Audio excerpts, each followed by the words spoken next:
guys, today I'm going to be choosing my May TBR. I almost said March, that's not the right month. Everything's fine. Everything's okay right off the bat, and everything's great. So, I don't know why I'm already having a crisis, but today we're going to be choosing my May TBR for my TBR prompt jar. If you're unfamiliar with the style of the video, essentially I had this little jar full of prompts, and I choose 10 prompts and pick 10 corresponding books. I don't tend to read all the books in a month, but I like choosing 10 so that I have like plenty of options I can mood read from. So anyway, let's just get into it and let's pick the first prompt. I haven't filmed this video in like a month, which I mean makes sense because I film these once a month, but I feel rusty. Okay, this is a beautiful first prompt that I'm so appreciative of. A book you want to read. And there's so many options I can think of that it's like I'm already overwhelmed. So, what we're going to do is we're going to choose a couple. What do I want to read? Okay, I know one. I just don't know where it is. Not you. Oh, right there. I'm just talking to no one because my back is turned. What else? I want to read so many books all the time is the problem I'm having. Let's just do these two for right now. So the first two books that came to mind are, first of all, Station 11 by Emily St. John Mandel. Ooh, I'm not in frame. And Coup de Grace by Sophie Arjum. These are two very different books. Coup de Grace is a short horror novella following this man who's going to commit suicide, and he's like taking the subway there to do that act. But then when he exits the subway, he gets stuck in this like labyrinth of subway tunnels underground. Station 11 is like this dystopian novel following a post-apocalyptic world. It's like there was, what's the word? It's the COVID thing. Not plague, that's not the word. Pandemic. There was a pandemic that wiped out most of the world, and it's following this acting troupe that puts on like Shakespearean plays. I want to read both of these for very different reasons too. This one I follow the author on Instagram because she makes the most beautiful jewelry in the entire world, and I just want to see what her writing skills are like. And this one is just like a classic, honestly. Like I hear people talking about this book all the time, and I want to be in the know. And my only issue with this is that I've never read King Lear, so I don't know what that's about, so I feel like I'm going to be missing out on some of the book. That's never stopped me from reading a book that has to do with Shakespeare before. So actually, I think I'm going to go with Station 11 as my first pick. I just want to be in the know. I want to know what everyone's talking about when it comes to this book, and I'm like positive I'm going to love it. I better love it, because I have her other book too. So, better be a good one. And with that, we can choose prompt 2. Give it a good shake. I chose like 5. I'm going to only pick 1. Okay. This one scares me. A book with a 5-word title. Do I even have any book that will match this? I do not know. I think I just put that in there without thinking about this. The ramifications. After Black Lives Matter is only 4 words, so that's great. 1, 2. No, that one doesn't count. Shit. I'm already having issues. Ooh, okay. I'm thinking of Ending Things by Ian Reid. I'm gonna hold this one while I look to see if there's any other options, but I'm thinking of Ending Things. Perfect. At least I have one option, you know? The thing is, I'm sure I have a couple others, but some books that are on my shelves I'm saving for reading vlogs, and I don't want to film those reading vlogs this month, so that's where my issue is happening. Ooh, 1, 2, 3, 4. Oh, that's 6. What was I? Dangers of Smoking in Bed is 6, sadly, because I'd love to read that. Can't read that one. That's for a reading vlog. I'm having trouble. 1, 2. Oh, another one. I found another one. Don't worry. The People in the Trees by Hana Yanagihara. So this is another one. Let me see if I can find a third. I don't think I'll be able to be honest. But I'm going to look for some nonfiction. This one counts if you don't read the little tagline, which I honestly don't usually count as the title. This is The Stranger in the Woods. So let's talk about these books now. The Stranger in the Woods is a nonfiction pick, and it follows this man who just escaped modern life in 1986. He drove into rural Maine, abandoned his car, and disappeared into the woods, and would not have a conversation with another person for the next 27 years. That sounds crazy to me, and I really want to read it. Then we have The People in the Trees. I don't know anything about this. I bought it because it's Hana Yanagihara, and I love A Little Life, which is kind of a controversial take, but I love that book. And I want to read what else she writes. I'm not really feeling this right now, though. Out of these two, I'm definitely going towards this one. And then the last book I've got is I'm Thinking of Ending Things by Ian Reid. I don't know how to describe this book because I watched the movie, so I know, like, the gist of it. I guess it just essentially follows this couple that's having a difficult time, and that's all I'm going to say. I really want to read this book, though. I really think Ian Reid could be an author that I love. So if I'm being honest here, it's between these two guys. Do I want a nonfiction or do I want Ian Reid? I think I want to put Ian Reid on the list. Because this book has never made it onto a TBR before, I don't think. And I think I'd really like it, and it's pretty short, and I think I don't have any excuse to not choose this one, so I'm going to choose this one. I'm thinking of ending things is book number 2. I do want to choose like a really, really beefy book for this month at some point because I'm traveling to California this month to visit my friend. And I'd love to have a really big book to read on the plane. So that's my goal. If not, I can just do Libby because I've recently gotten a library card and I'm going crazy on Libby.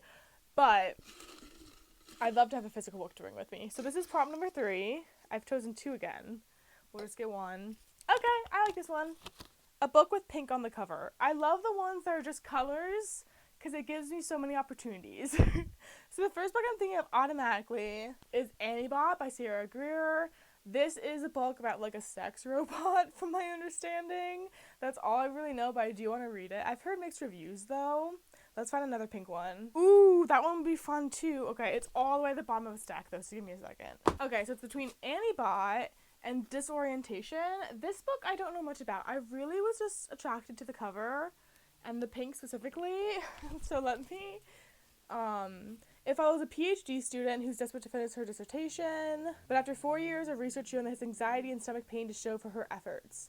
When she accidentally stumbles upon a strange and curious note in the Chew archives, she convinces herself it's her ticket out of academic hell. So it seems like a literary fiction versus a sci-fi. So I already have like a dystopian sci-fi on the list, and I already have like Ian Reid, which is a kind of literary fiction, but it's also kind of weird. I think I'm going to go with Disorientation just because it's the least similar to the other ones, I think, in my mind, which I don't really think makes sense, but I'm choosing this one, and that's my answer. So this is book number 3. Let's find prompt 4.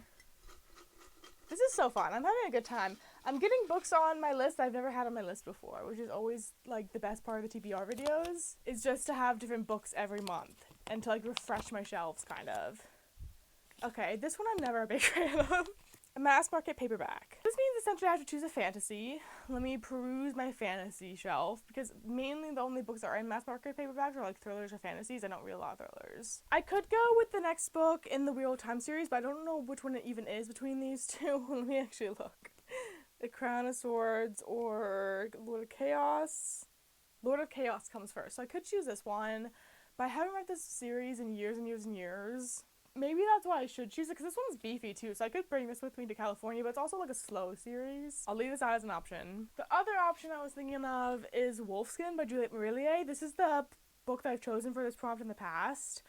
This is, Juliette Marillier is an author who writes a lot of, like, lyrical fantasy, I want to call it. Usually has a lot to do with, like, fairies and magic, which I guess, oh my god, I'm just describing fantasy as a whole.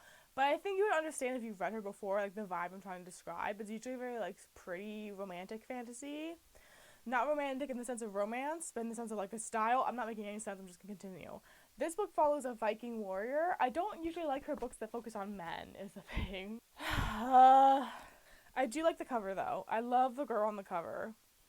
Like, that's just cute. So this is a really, really hard decision, because neither of these are at the top of my TBR.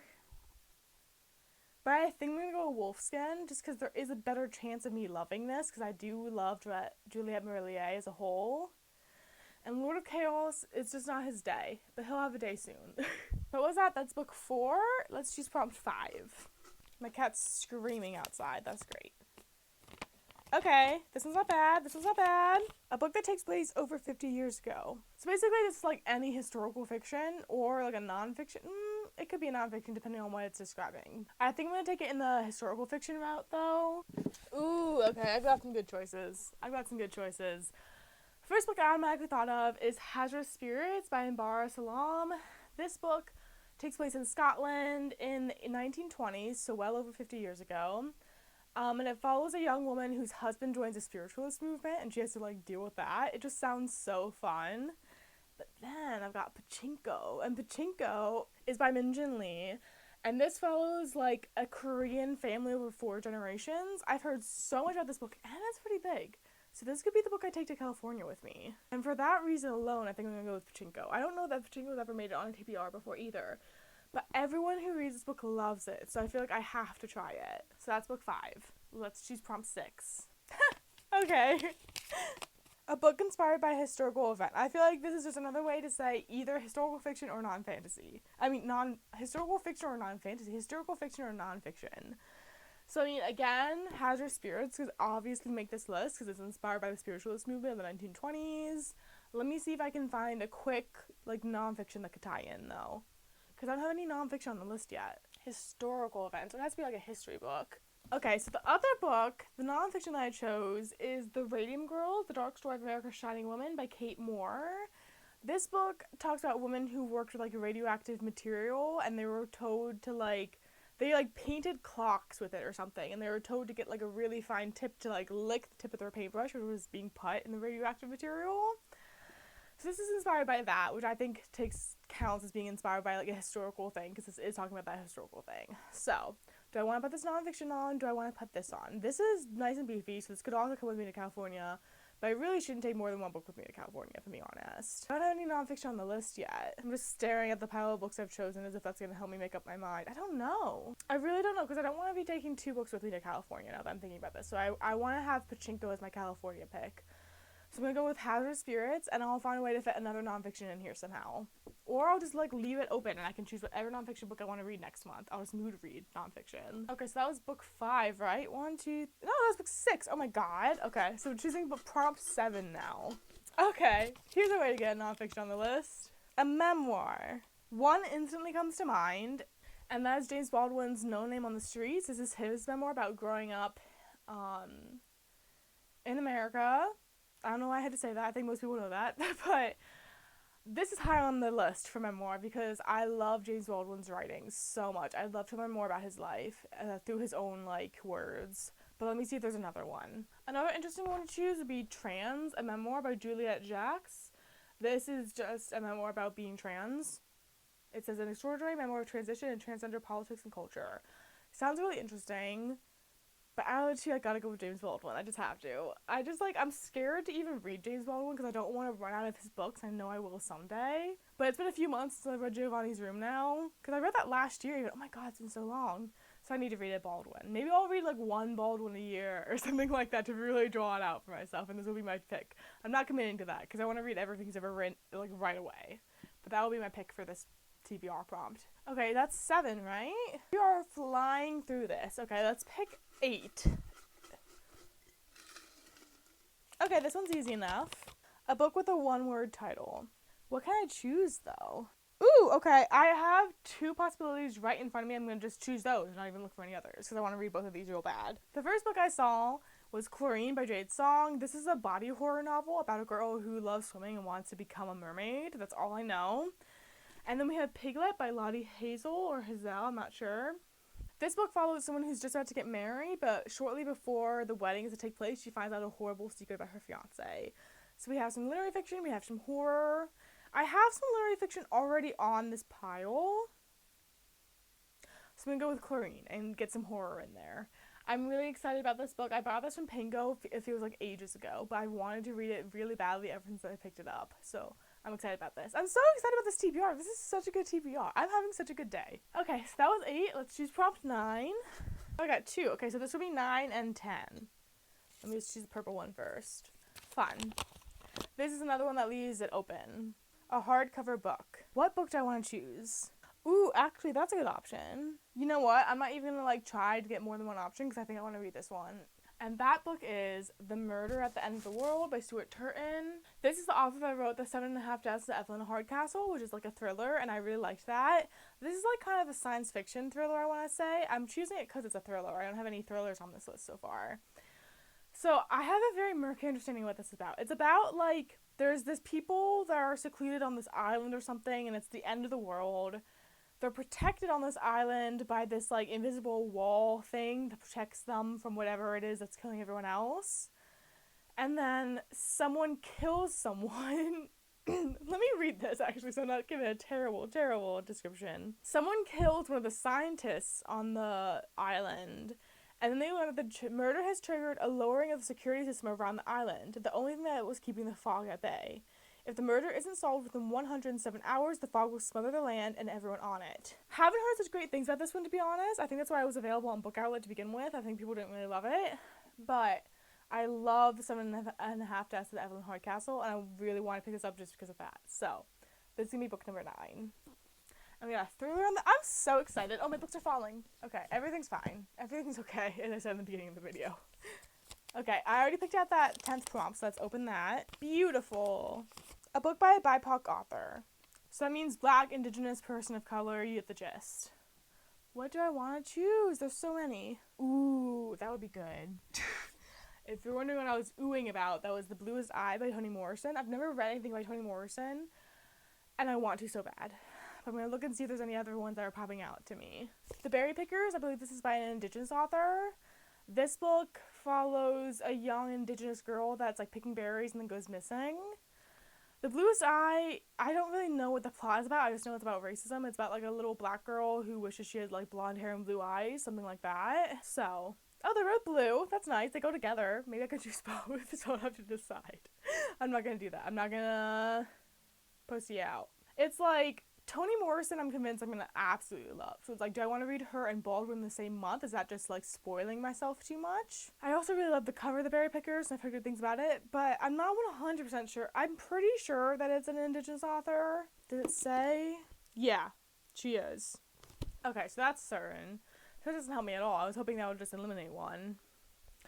I'm gonna go with The Berry Pickers, because I don't want to spoil myself too much. Like, what if I end up... I do want to spoil myself, though, because I want to read a book I want to read. But I want to read both of these. But I want to, like, read Toni Morrison slowly over the course of many years. So I'm gonna choose The Berry Pickers. I think it's just the cover that made it win, to be honest. But this is the 10th book that I'm adding to my TBR. So there you go. Those are the 10 books I'm adding to my May TBR. Let me know if you've read any of these books down below, which one I should prioritize, what books I should get on Libby, because I'm obsessed with Libby right now. It's like ruling my life in the best way possible. And that's all I have for you today. So thank you so much for watching, and I'll see you soon in another video. Goodbye!